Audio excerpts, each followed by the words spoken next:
반갑습니다, 형님들. 안녕하세요. 월드컵 결승도 한번 프리뷰 진행해 보겠습니다. 자, 어제도 말씀드렸듯이 이번 대회 이제 30경기 동안 언더오버는 거의 차이가 많이 안 나요. 언더가 약간이나 많았다 정도고 48개국으로 확대가 되면서 정배들이 많았다. 32강도 사실은 좀 차이가 많은 경우들이 있었으니까 그 전에 토너먼트들에 비해서 일단 역배 비율이 확연하게 적고요. 정배팀들 쪽으로 많이 향했던 것 같습니다. 그 전에 월드컵들을 생각을 해봐도 이렇게 좀 비율상으로 프레임이 되게 맛이 없던 대회였었고요. 제가 늘상 얘기를 했던 월드컵 우승은 하던 애들만 한다. 4강에 올랐던 애들이 전부 다 월드컵 우승 이력이 있던 애들이죠. 이런 것들은 여전히 계속되고 있습니다. 결승에서는 아르헨티나랑 스페인. 자, 그래서 들어가기 전에 이런 좀 기록 같은 것들을 살펴볼 텐데, 이번에 스페인이 얘네들이 유로 2008 우승한 다음에 2010년 우승, 그 다음에 2012 유로까지 우승을 했잖아요. 메이저 대회를 3대회 연속으로 우승을 한 건데, 이번에도 유로를 우승하고 결승에 또 왔습니다. 만약에 우승을 한다면은 유로 결승 간 다음에 또 월드컵 결승 간 팀. 이거를 이제 유럽에서는 역사상 4팀밖에 못했거든요. 이탈리아, 프랑스,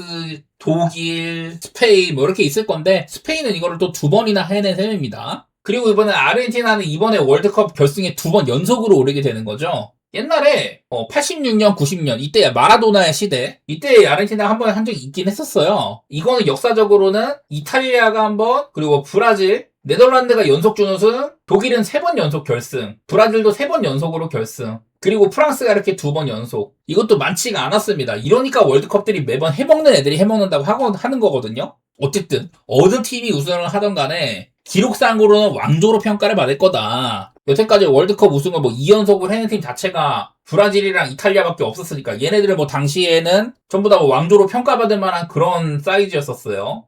무튼 많은 것들이 걸려있는 대회인데, 자, 스페인은 이번에 가장 특출나게 보이는 건 일단은 A매치 지금 37경기 연속으로 무패 중입니다. 자, 이런 것들 매번 말씀을 많이 드렸었고, 그리고 48개국으로 확대가 됐어도 대회 609분 무실점, 이것도 신기록이라고 했었었죠. 결승까지 단 2실점밖에 없었다. 그게 이제 벨기에한테 실점한 거였는데 포르투갈을 조금 뚫기가 어려웠던 거? 그런 거 말고는 위기는 현저히 적었어요. 벨기에한테도 그게 엄청난 위기였다가 아니라 그냥 크로스 하나가 잘 올라간 거였었고, 벨기에는 그날 전반전에 한 번도 이제 스페인을 두들긴 적이 없었었죠. 이번 대회 스페인은 거의 위기가 없던 수준이었었어요. 반대로 아르헨티나는 어땠냐. 오른쪽 아래 보면은 토너먼트부터 카보베르데랑 연장 가고, 이집트한테는 역전 승리, 스위스랑도 연장, 잉글랜드한테도 역전승. 그냥 엄청 어렵게 올라온 셈입니다. 메시의 발끝에 너무 의존을 하더라. 근데 그런데도 결승에 왔어요. 만약에 이걸 아르헨티나 우승을 한다? 메시는 이제 앞으로 이견의 여지가 없는 고트가 되는 거죠. 저는 개인적으로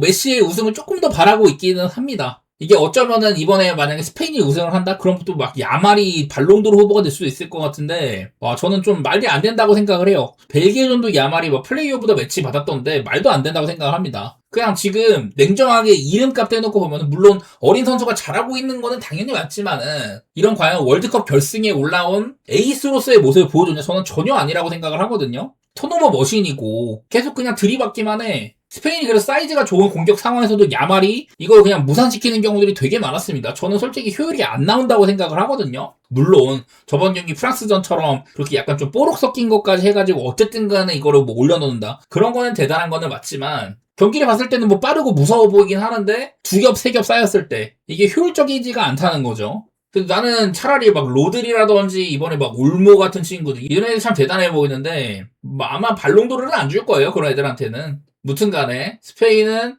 이 데라프렌테 감독이 이미 오랫동안 좀 시도를 해온 것처럼 다소간에 그 당시에는 무명일지언정 오야라사발이라던가 어쩌면 페드로 포르도 약간 그런 느낌이었었고, 파비안 루이스도 나폴리 시절부터 뽑았었죠. 그러니까 이 이름값보다는 본인의 입맛에 맞는 선수들을 많이 선택을 하는데 그거를 꽤나 잘 풀어나가는 감독입니다. 우나이 시몬 마친 것도 그렇고요. 무튼 여러 가지로 스페인이 아까 말했던 이런 이번 대회 포스라든지 오랫동안 무팽진 이어지고 있는 거, 그냥 사실 왕조라고 하면 스페인이 좀 더 어울려 보이기는 해요. 아르헨티나는 얘네들 월드컵 우승 이후에 지역 예선에서도 매우 강력했었고, 코파도 우승을 하고, 아르헨티나도 왕조라고 말하지 못할 건 없는데 뭔가 이 토너먼트가 좀 아쉬웠다, 그런 건 있었던 것 같습니다. 그리고 아르헨티나 또 조금 아쉬운 거는 일단 메시 역시 은바페처럼 수비를 안 하죠. 공격에 올인을 해야 되니까. 나이가 40인데 그래서 은바페가 그랬듯 아르헨티나도 한 명 없이 수비하는 셈이기 때문에 그런 메시가 서 있는 위치가 이게 수비적으로 도움이라도 되게끔 그렇게 좀 전방 압박을 하는 것도 또 이제 아르헨티나가 시도해볼 수 있습니다. 근데 이제 프랑스는 그런 과정에서 스피드가 부담이 되다 보니까 후방 라인이 그렇게 높지가 않았었는데 아르헨티나는 어떨지 모르겠어요. 뭐 마르티네스처럼 그런 거를 뭐 잘하는 친구들도 있고 근데 하필이면 또 이제 탈리아피코 자리가 야말이랑 엄청 붙을 텐데 탈리아피코 지난번 대회에서도 은바페한테 스피드로 털렸습니다. 그래갖고 아르헨티나가 저번처럼 이제 뭐 시메오네를 또 이제 기용을 한다든지 이런 식으로 아마 야말에 대한 견제를 많이 해나갈 것 같아요. 무슨 라인업상으로 본인들의 공격 개선보다 수비적으로 좀 더 조정을 해야 되는 쪽은 아르헨티나로 보이긴 합니다. 반대로 스페인은 공격적인 측면에서 지금 저는 계속해서 바에나를 왜 쓰는지 모르겠다 이런 얘기를 하지만은 저번 경기 때는 대놓고 쿠쿠레아를 안 올렸었습니다. 스페인이 사실상 오른쪽 공격이 집중했었거든요. 그래서 바에나가 거의 없는 사람이었어. 나는 그래서 그날도 페드리를 후반에 교체로 썼는데 물론 파비안 루이스 기용이 확실히 좋습니다. PSG에서도 잘하고 있고 그래서 막 페드리를 뭐 벤치로까지 이렇게 밀어낼 정도인데 또 이제 페드리가 있으면 확연하게 볼 간수가 잘 되죠. 나는 그래서 파비안 루이스 페드리를 동시에 쓰고 올모를 좀 저런 식으로 기용하는 거 어떨까 싶은데 이러면은 쿠쿠레아도 올라갈 수 있으니까 어쨌든 스페인은 이렇게 대회 전반적으로 애들이 폼이 다 좋은 것 같아요. 심지어 페드로 포로도 너무 잘해가지고 지금 요렌테를 밀어냈을 정도니까. 또 안 풀리면은 미켈 메리노 투입 같은 이런 카드도 있기도 하고요.